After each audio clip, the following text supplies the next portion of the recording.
Adolescence is only second to infancy when it comes to growth. Therefore, the impact of social media use on a developing teen's mind and body can be huge, states Kristen Wilson, Director of Clinical Outreach at Newport Academy. Social media use can have a negative effect on teens. First, I will talk about the effect that social media use has on a teen's physical health. Then I will talk about the effect social media use has on a teen's psychological health. And finally, I'll talk about the effect that social media use has on a teen's emotional health. Social media use can have a negative effect on a teen's physical health. It has been found that blue light from a screen can cause a decrease in melatonin, which helps us to fall asleep. Teens that use social media have a decrease in the amount and quantity of sleep. An article written by Robert Preet for U.S. News in 2019 found that, on average, teens who spent more than 4 hours a day looking at a screen took 30 minutes longer to fall asleep, woke up 30 minutes later, and had more signs of sleep loss, including moodiness, fatigue, poor concentration, than teens with less than an hour a day of screen time. In addition, in a survey done by Michael Robb, Common Sense Media in 2019, over a third of children woke up during the night to check their mobile device, including nearly half of children who also said they felt addicted to their mobile device. Teens that use social media also have a decrease in the amount of physical activity, which can lead to obesity as well as other medical problems. A few generations ago, playing meant using your imaginary sword and pretending that a stick that you had was a sword or a wand while you ran around with your friends outside. In an article written for The Guardian, child psychologist Dr. Sam Wass states that being outside encouraged children to play in a very different way from being inside with a computer or TV, making them use their imagination and creativity more. Also, in a study done by the American Heart Association in 2012, it's an estimated 31% of all American children from 2 to 19 are currently either overweight or obese. Pediatric obesity is associated with serious medical, psychological, and social consequences, including hypertension, diabetes, hyperlipidemia, depression, and social isolation. Teens that use social media are also more distracted and less focused on their surroundings. Teens are more likely to use social media while driving, and according to teendrivingsource.org in 2017, distracted driving was reported in crashes that killed 3,166 people, and distraction was a key factor in 58% of the crashes, involving drivers ages 16 to 19. In an article for CBS News written in 2015, a 17-year-old teenager was charged in a traffic accident that took the life of a father and his young daughter. The father and his 10-year-old daughter were on their way home from the library when they were killed. It was found that the teenager was texting and driving while distracted. She ran a red light and caused the crash. In addition to having a negative effect on physical health, social media use can also have a negative effect on psychological health of teens. Social media can lead to cyberbullying, which can cause psychological distress.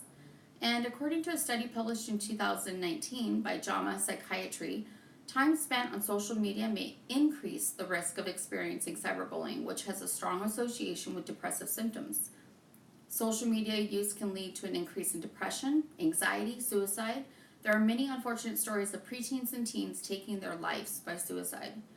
There was a study done on mood disorders and suicidal outcomes in 2017 by psychologist Jean Twenge with San Diego State University, who found that rates of psychological distress, which Twenge described as feeling nervous, hopeless, or that everything in life is an effort, rose by 71% among people 18 to 25.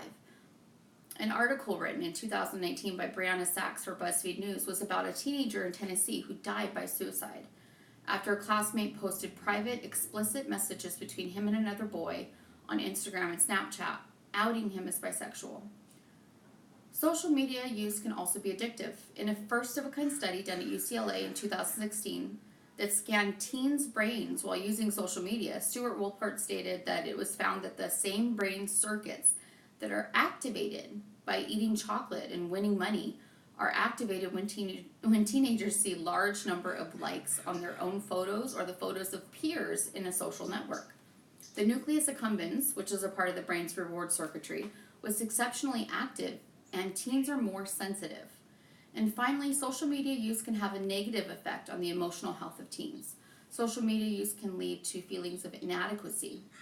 What teens see online isn't always reality-based. It's typically the highlights of people's lives. Donna Wick, founder of Mind to Mind Parenting, says that for teenagers, the combined weight of vulnerability, the need for validation, and a desire to compare themselves with peers form what she describes as perfect storm of self-doubt. Social media use can lead to a lack of face-to-face connections. The lack of these connections to the real world might cause some issues in their offline lives. It's also hard to decipher context through a text message or via online. Dr. Catherine Steiner Adair, a clinical psychologist and author of The Big Disconnect, states that there's no question kids are missing out on very critical social skills. In a way, texting and online communicating, it's not like it creates a nonverbal learning disability, but it puts everybody in a nonverbal disabled context where body language, facial expression, and even the smallest kinds of vocal reactions are rendered invisible. Social media imitates real friendship, but in fact, it's not. A friend on social media doesn't necessarily mean that you have a friend in real life. Robin Dunbar, professor of evolutionary psychology at Oxford University, conducted research in 2016 into how Facebook friendship correlates with real-life friendship, and found in their study that there's a cognitive constraint on the size of social networks that even the communication advantages of online media are not able to overcome. Real friendships need offline interaction. In conclusion, social media use can have a negative effect on teens. First, I spoke to you about the effect that social media use has on a teen's physical health. And then I spoke to you about the effect that social media use has on a teen's psychological health. And finally, I spoke to you about the effect that social media use has on a teen's emotional health. I urge you to do 3 things. 1, get involved and spread awareness about the effects of social media use. 2, get involved with your local government to request stricter laws that help prevent cyberbullying. And 3, limit your use of social media and attempt to create a plan for your family to engage in more face-to-face interaction and less time on social media. Live in the moment.